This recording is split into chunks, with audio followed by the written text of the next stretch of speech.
So last time we talked about when to retire your meat rabbit breeding stock and some of the different reasons that you might choose to retire someone or remove them for your breeding program. But today let's talk about what do you do with those animals when you retire them. So why is this kind of an issue? Well, I think for a lot of people, there are a few reasons. One is because some people don't really like the meat of an older, worked rabbit like that. It's going to be tougher. They're going to be fatter. Now, personally, I don't actually have a problem with rabbit fat. I think it makes a nicer, moister meat. It's just you don't usually deal with very much of it because grow outs don't tend to be fat. But if you're going to have fat, it's going to be in something that's older. And that may depend again on things like how frequently you were breeding, the condition of your animals, whether they got fat in the time that you decided to stop breeding them, like it looks like Tippy might be doing, and the time that you decide to cull them, remove them, sell them, whatever you're going to do with it. So the quality of the meat, maybe even the flavor, I don't really have a problem with older rabbit meat. It is, it probably is a little stronger in flavor than your younger grow outs. To me, I just consider it a deeper, richer flavor, but still not, I've never thought of it as strong. And I have actually consumed some of my older culls. One of them was actually a breeder that she never bred at all. I never got a successful litter from her, so she had quite a lot of fat. But we ground her up. She made excellent ground meat. It would be a great option for a sausage because you have more fat, more flavor, more juiciness there. So the quality of the meat is one reason that people kind of can be unsure about what to do with them if they don't want to eat them. Another reason, and we can all admit to this if we want, and I'm certainly not saying this is an issue for everybody, but I do see this in this discussion on the forums and around, and it's that sometimes you have kind of a sentimental attachment to the breeding stock in your rabbitry. Let's be honest, these are animals that have stayed with you for years. It's not the kind of come and go that grow outs are, just by nature of their purpose in your rabbitry. So while they're not really pets, they might be kind of a semi-pet. We tend to name them if for no other reason than to be able to identify the rabbits and their grow outs and the crosses and the offspring and all of that. It's a record keeping, it's a tracking process.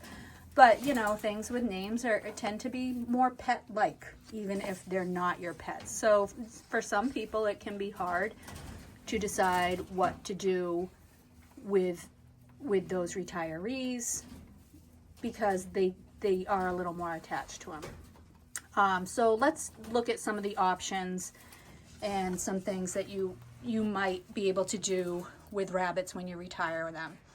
So point blank, flat out, the most efficient choice is going to be cull and dispatch.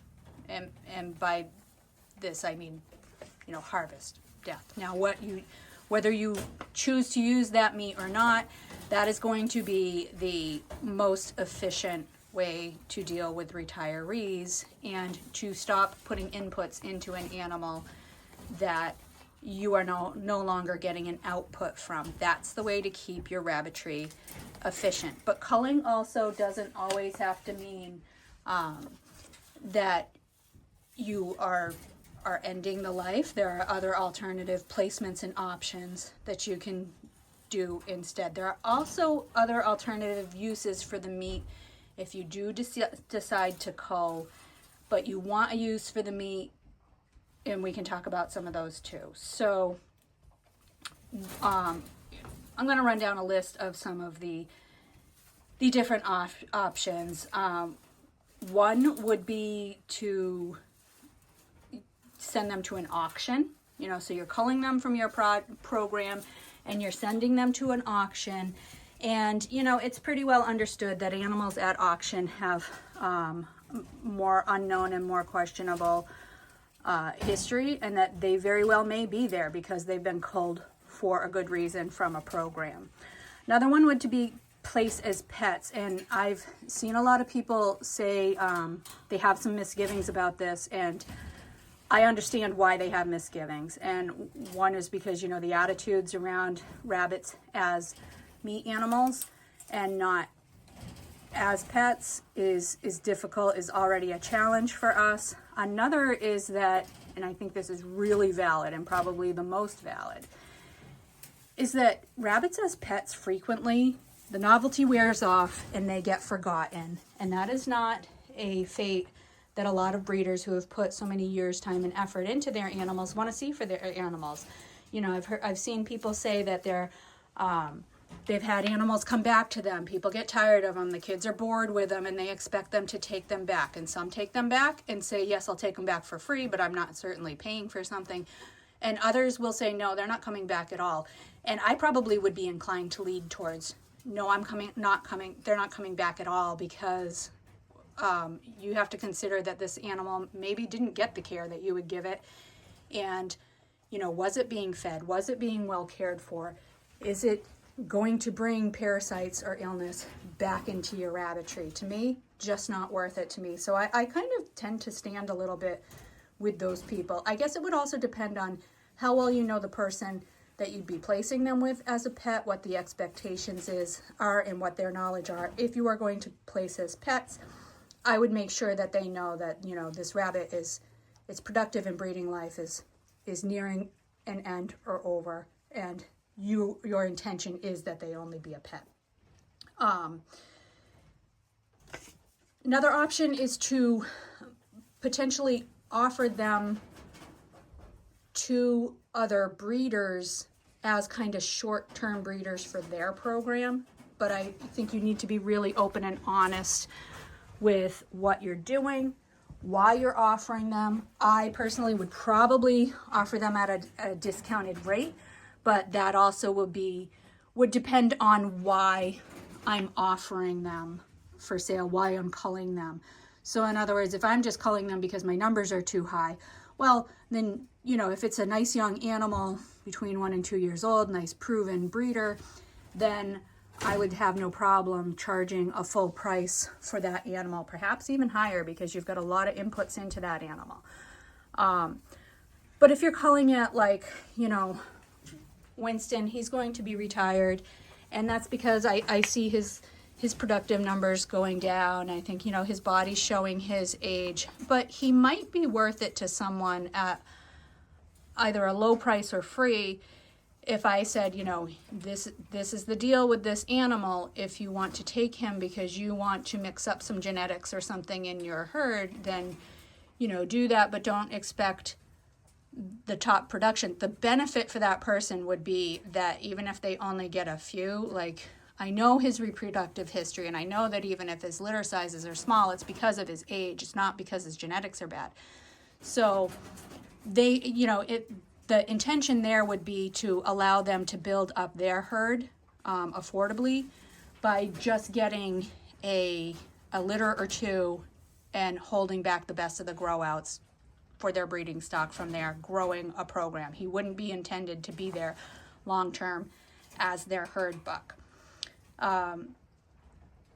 Other option, if you are dispatching and using, would be pet food. There's a lot of raw diet and prey diet pet feeders out there. They're willing to pay significant money for the meat. So that could be a nice balance too, kind of continuing the circle of life. So if you don't want to eat the meat, maybe it would be something good to offer to those people. And finally, cull buyers. So cull buyers are kind of like, she's just lounging and scratching her back there. You know, these are people, a lot of times they are buying for something like to process and resell as pet food, but they wouldn't be necessarily looking at the highest quality. They typically are not going to offer you top dollar or be willing to pay for top dollar, which is kind of why they're running their whatever their program is that way, similar to an auction situation. I think probably a lot of the buyers at auctions for older unknown rabbits probably are cull buyers themselves.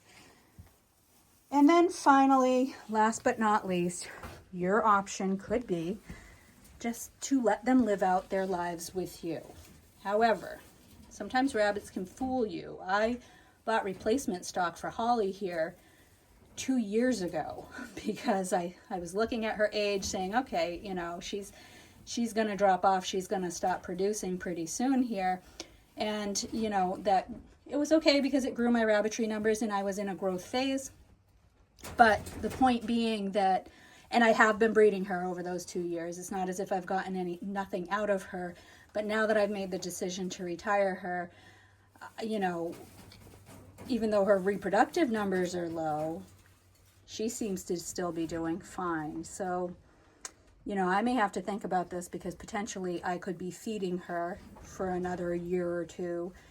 And that's money that, again, money and inputs that is reducing the efficiency, cost, and feed efficiency of your rabbitry. So all things to consider, but, you know, I think that's also a fair consideration. Is it slightly sentimental? Yeah, absolutely it is. But, you know, she's given a lot to me, so I might consider giving some time back to her as well. Interested to see if anyone else has any other options or alternatives that they exercise for retiring breeders. I'm sure everybody has their own opinion on it. That's fine. Again, you know, your rabbitry, your rules. As long as you're doing things well and humanely, nobody should be telling you exactly how to do it. You know, I'm offering this as an example of how I run my rabbitry information and options, but certainly I don't think there's only one way, again, within the confines of the given that we are responsible and humane in our care of our meat rabbits. So if you have questions, comments, or more to add, drop it in the comments. We also have an accompanying article at meatrabbits.org, so I hope you'll come on over there and read through that in more depth. And also there's opportunities for commenting on that site as well. Thanks for being here, and I hope this helps to kind of open up your mind and give you some options for when you need to deal with retiring rabbits in your rabbitry.